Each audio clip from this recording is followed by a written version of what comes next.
जय हिंद दोस्तों। आज के इस इम्पॉर्टेंट लेक्चर में हम सभी डिस्कस करने वाले हैं 21 अप्रैल 2025 के करंट अफेयर्स को।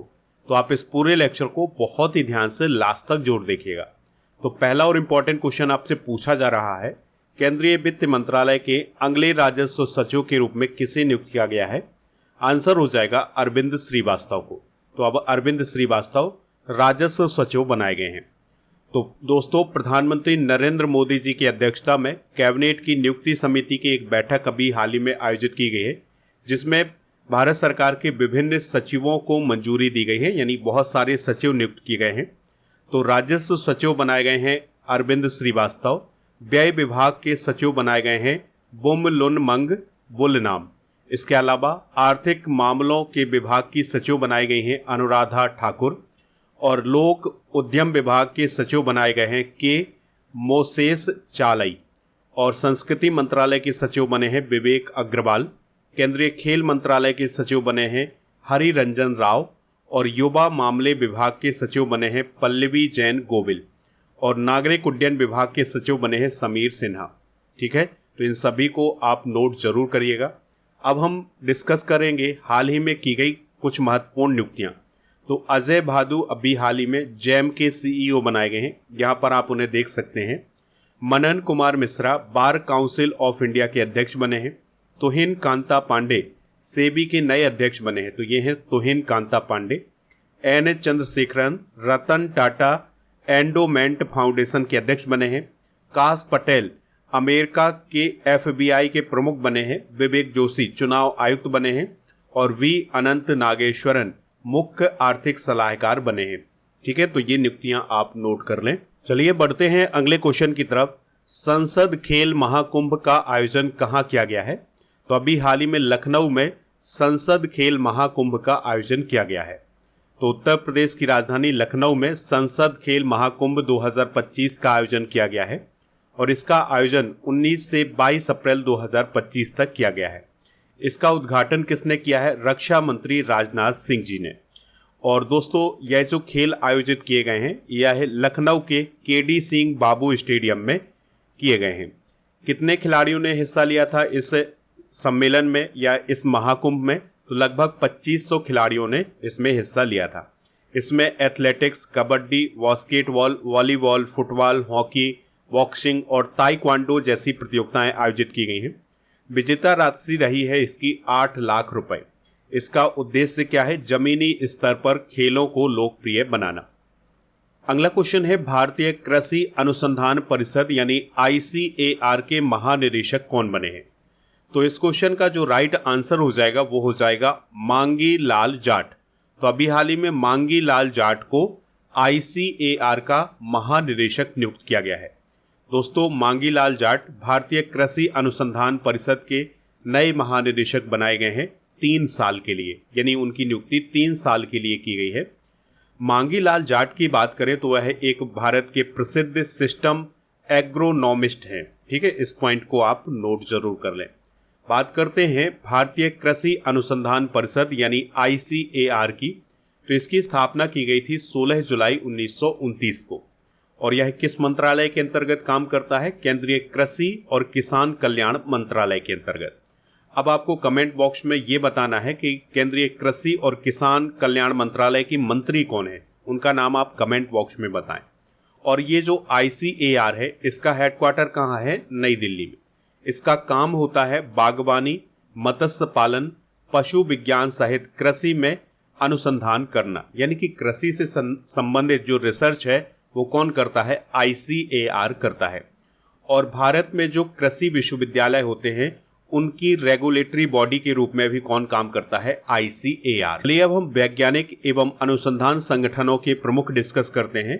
तो इसरो के अध्यक्ष हैं V नारायणन, परमाणु ऊर्जा आयोग के अध्यक्ष हैं AK मोहंती, और परमाणु ऊर्जा नियामक बोर्ड के अध्यक्ष हैं दिनेश कुमार शुक्ला, और भाभा परमाणु अनुसंधान केंद्र के निदेशक हैं विवेक भसीन। रक्षा अनुसंधान एवं विकास संगठन यानी DRDO के अध्यक्ष हैं समीर V कामत, और वैज्ञानिक एवं औद्योगिक अनुसंधान परिषद यानी कि CSIR की महानिदेशक कौन है? नल्ला थम्बी कलाई सेल्वी, और इसके अलावा औद्योगिक एवं विकास अनुसंधान परिषद के अध्यक्ष हैं टी रामास्वामी, और विक्रम भाई अंतरिक्ष केंद्र के जो निदेशक हैं वो हैं डॉक्टर उन्नी कृष्णन नायर। तो इन सभी को आप नोट कर लें।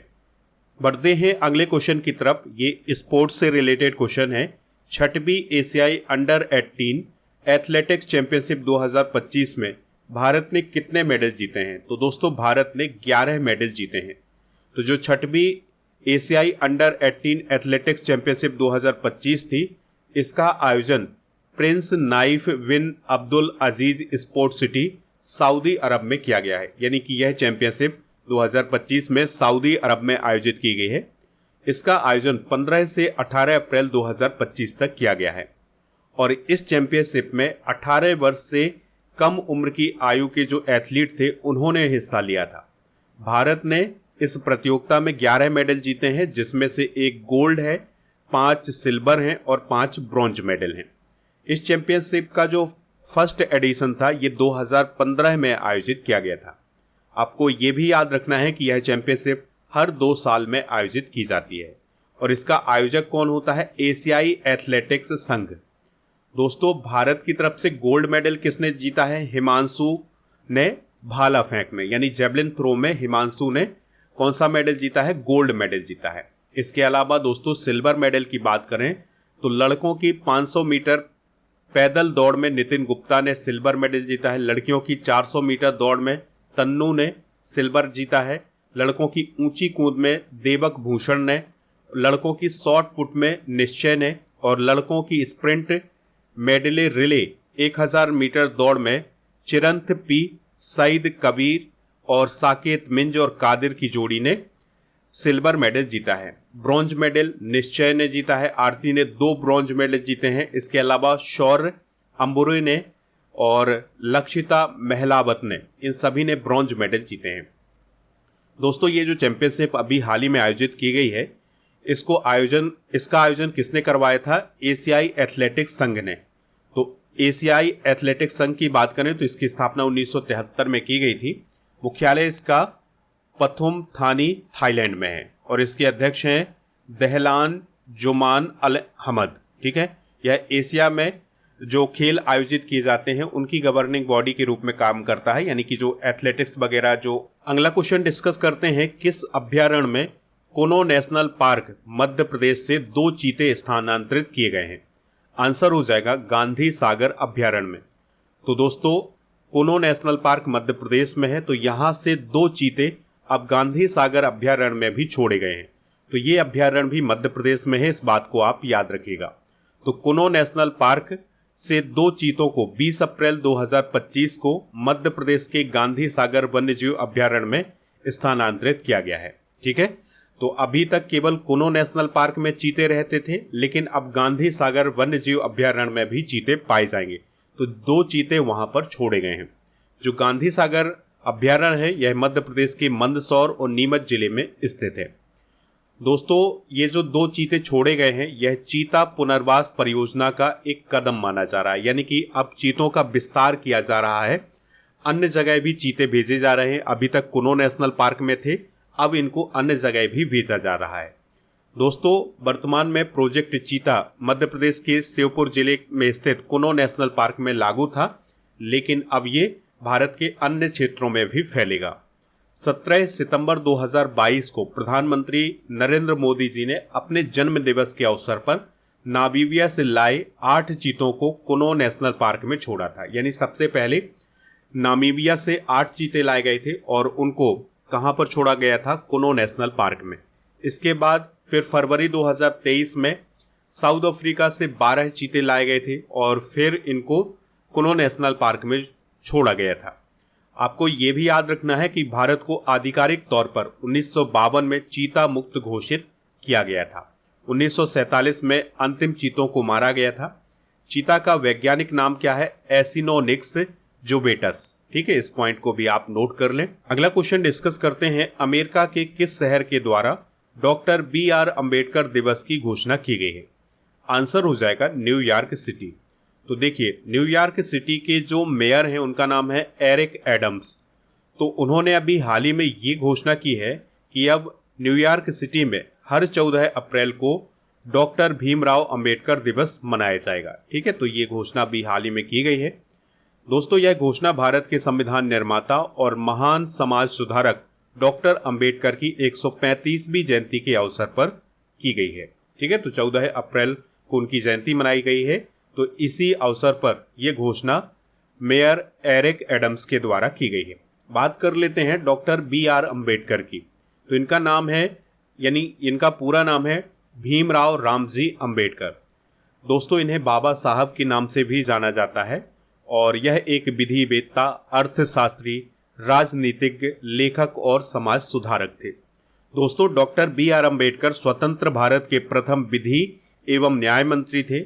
इसके अलावा भारतीय संविधान के जनक और भारत गणराज्य के निर्माताओं में से एक थे। उन्हें भारतीय संविधान के मुख्य वास्तुकार के रूप में जाना जाता है। उन्हें भारतीय संविधान का पिता भी कहा जाता है। उनका जन्म हुआ था 14 अप्रैल 1891 को मध्य प्रदेश के महू में, ठीक है, जो कि इंदौर के अंतर्गत आता है। और उनका निधन हुआ था 6 दिसंबर 1956 को। तो इस दिन को महापरिनिर्वाण दिवस कहा जाता है।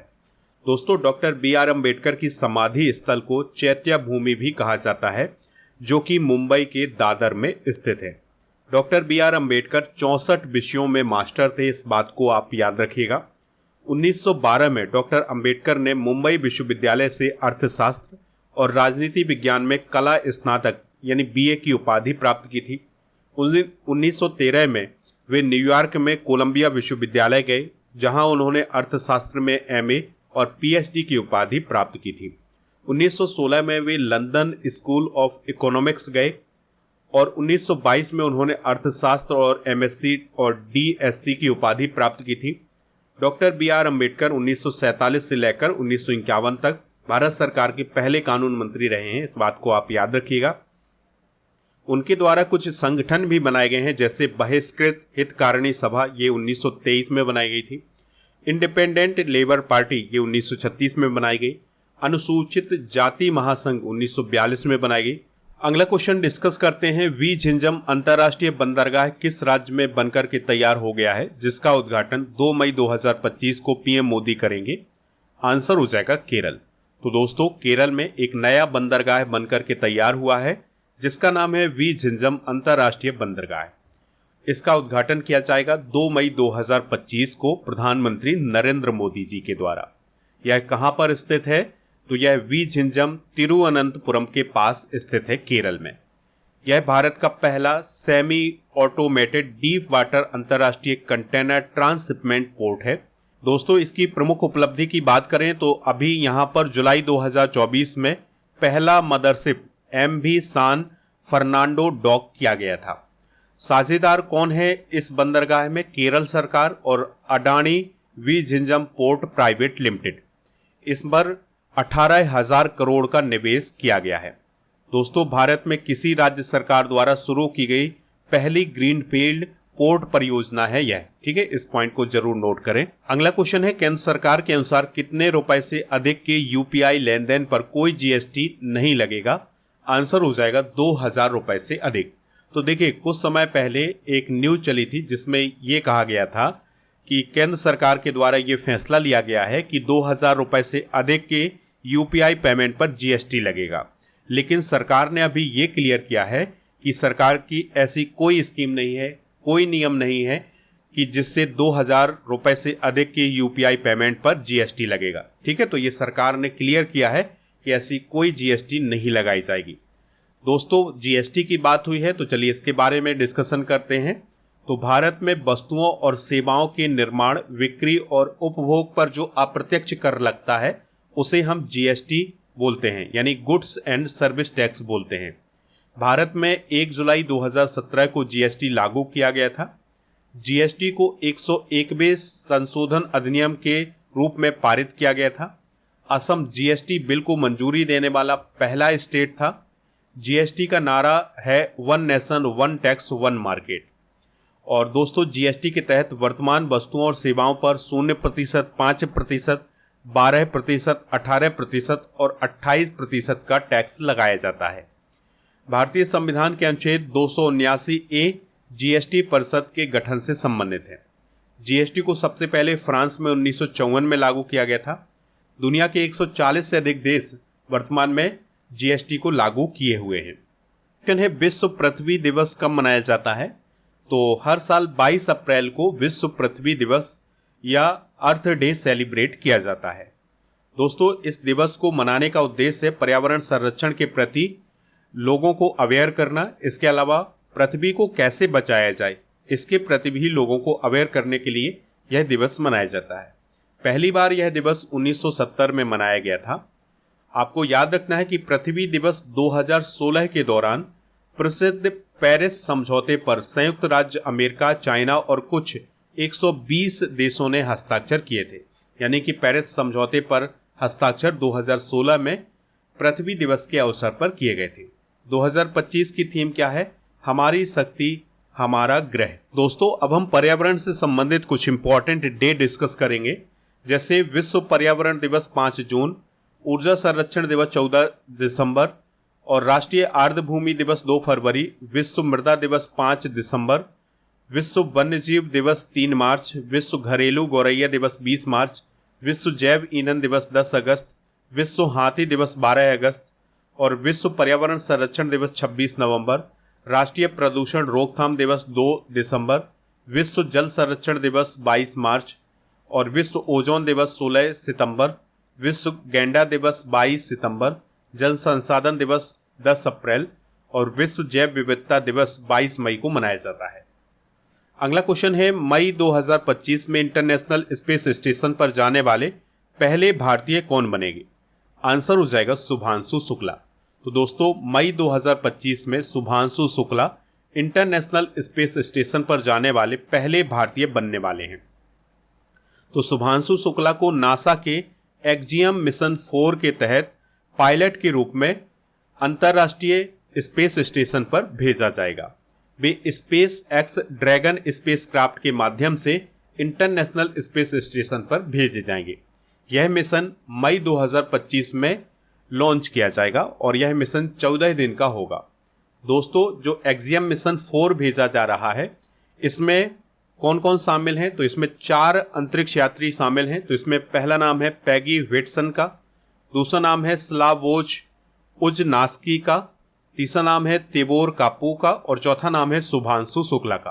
तो शुभांशु शुक्ला जो है वो पायलट के रूप में वहां पर जा रहे हैं।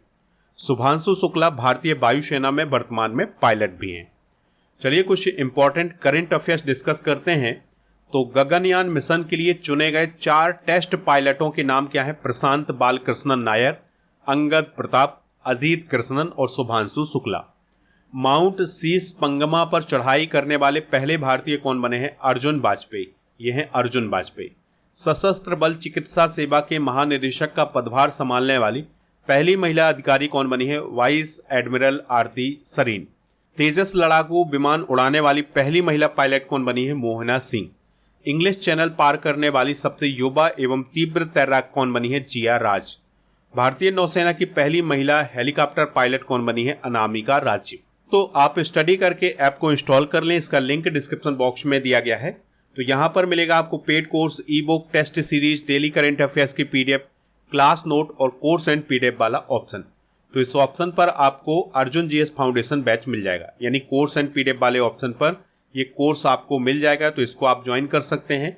अगर आप इसमें छूट प्राप्त करना चाहते हैं तो उसके लिए कूपन कोड यूज करें अर्जुन 300। इस कोर्स की वैलिडिटी है 2 वर्ष की। अगर आपको कोई दिक्कत परेशानी आती है तो आप इस नंबर पर भी संपर्क कर सकते हैं। चलिए अब हम कल के करंट अफेयर्स को रिवाइज करते हैं। यूनेस्को के memory of the world register 2025 में किस प्राचीन भारतीय ग्रंथ को शामिल किया गया है? श्रीमद् भगवद गीता और नाट्य शास्त्र को। दुनिया की 17वीं एथलीट पासपोर्ट प्रबंधन इकाई किस देश में स्थापित की गई है? इंडिया में। भारत के सर्वश्रेष्ठ अस्पताल 2024 रिपोर्ट में भारत के किस अस्पताल को सर्वश्रेष्ठ माना गया है? एम्स नई दिल्ली। एडीबी ने किस राज्य के लिए $85.4 मिलियन का ऋण स्वीकृत किया है? त्रिपुरा। नीति आयोग की रिपोर्ट के अनुसार ऑटोमोबाइल निर्माता क्षेत्र में भारत का कौन सा स्थान है? चौथा। पोर्ट चेफ स्ट्रोम इन्विटेशनल टूर्नामेंट में नीरज चोपड़ा ने कौन सा मेडल जीता है? गोल्ड। भारतीय भारोत्तोलन महासंघ एथलीट आयोग का अध्यक्ष किसे चुना गया है? मीराबाई चानू। हाल ही में अमेरिका के राष्ट्रपति डोनाल्ड ट्रंप ने किस विश्वविद्यालय की 2.3 अरब डॉलर की फंडिंग रोकी है? हार्वर्ड विश्वविद्यालय। उत्तर प्रदेश का जीरो पॉवर्टी कार्यक्रम किसके नाम पर शुरू किया गया है? Doctor BR Ambedkar. विश्व विरासत दिवस कब मनाया जाता है? 18 अप्रैल को। दोस्तों, आज के जनरल नॉलेज के पिटारे में हम कई बार नोबेल पुरस्कार प्राप्त करने वाले व्यक्तियों को डिस्कस करेंगे। जैसे मैरी क्यूरी की बात करें तो इन्हें फिजिक्स में 1903 में और केमिस्ट्री में 1911 में नोबेल प्राइज मिला था। अंतर्राष्ट्रीय रेड क्रॉस समिति को शांति के क्षेत्र में 1917, 44 और 63 में नोबेल पुरस्कार मिला है। और लिनस पॉलिंग को रसायन विज्ञान में 1954 और शांति में 1962। जॉन बार्डेन को फिजिक्स में 1956 और 72 में। फ्रेडरिक सेंगर को रसायन विज्ञान में 1958, 80 में मिला था। और UNHCR को शांति के क्षेत्र में दिया गया था 1954 और 81 में। और कॉर्ल वेरी शार्पलेस को रसायन विज्ञान के क्षेत्र में 2001 और 2022 में प्रदान किया गया है। दोस्तों, कल के करंट अफेयर्स में आपसे पूछा गया था डॉक्टर भीमराव अंबेडकर अभ्यारण्य किस राज्य में स्थापित किया जाएगा? तो ये मध्य प्रदेश में स्थापित किया जाएगा। तो लगभग सभी लोगों ने इसका आंसर मध्य प्रदेश बताया हुआ है। आज आपके लिए क्वेश्चन है, वर्तमान में इसरो के अध्यक्ष कौन है? जो भी इसका राइट आंसर हो कमेंट बॉक्स में आप हमें जरूर बताएं। और दोस्तों, आप स्टडी करके ऐप को इंस्टॉल कर लें। ईबुक वाले सेक्शन पर जाकर के आप मंथली करंट अफेयर्स की ईबुक प्राप्त कर सकते हैं, हिंदी इंग्लिश दोनों मीडियम में। इसके अलावा 13 महीने के करंट अफेयर्स की ईबुक और 1800 करंट अफेयर्स के MCQs की ईबुक भी आपको यहां पर मिल जाएगी। दोस्तों, ऐप पर एक स्पेशल ऑफर चल रहा है जिसमें आप मंथली करंट अफेयर्स के पैकेज को मात्र 199 रुपए में प्राप्त कर सकते हैं, पैकेज 100 कूपन कोड यूज करके। यानी जनवरी से दिसंबर 2025 की सभी ईबुक आपको यहां पर मिल जाएंगी, हिंदी और इंग्लिश दोनों मीडियम में। इसी प्रकार से 2024 की ईबुक भी आपको मिल जाएंगी। ऐप पर दोस्तों आपको 1000 टॉपिक बाय स्टैटिक जीके की PDF भी मिल जाएगी कोर्स एंड PDF वाले ऑप्शन पर। 1 year topic by all current affairs की PDF भी यहां पर मिल जाएगी।